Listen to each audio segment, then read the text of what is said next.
Blood clots can lead to more deaths annually than breast cancer, prostate cancer, HIV/AIDS, and car accidents combined. Today, the co-director of the Thrombosis Clinic at Intermountain Medical Center, Dr. Wolle, joins us to explain. So you hear about all of those deadly diseases combined, blood clots still has them beat by far.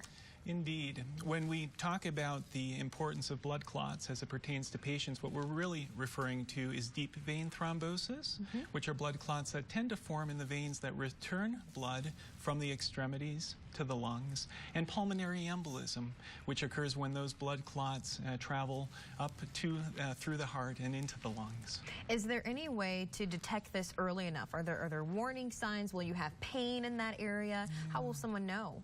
Well, classically, there are certain cohorts of patients that are at risk for blood clots forming. Those individuals who have recently had surgery, patients who have underlying diseases such as inflammatory conditions or cancer, those that are hospitalized or have recently experienced trauma. And so we think about that, especially in those patients, but you're spot on.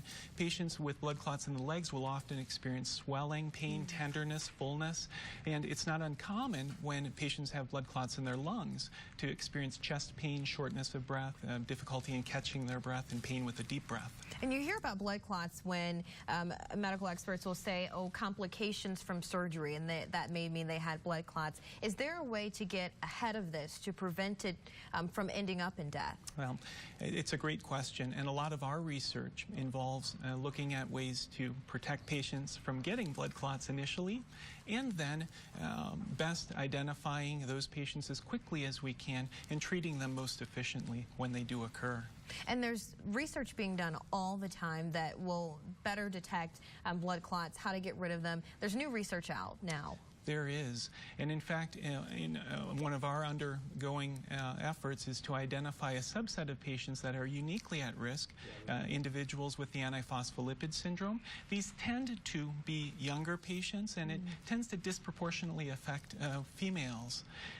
What we'd like to do is see if a new medication that's recently become available is perhaps a safe and effective alternative to the historical medicine we've used called warfarin, which is a real challenge to use chronically and to manage. And we've heard so much about warfarin, obviously a lot of benefits, but some side effects that come along with it. Indeed. It's a challenging drug because patients often require changes in their dosing. It interacts with many medications and with a lot of foods, and compliance is critical.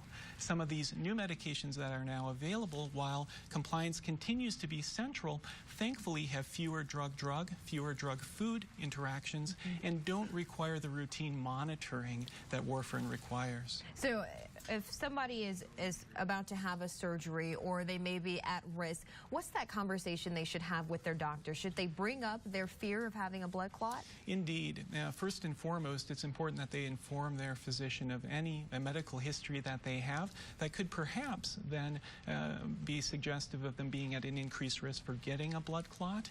Then their physician will expressly select a prevention strategy that would be right for them.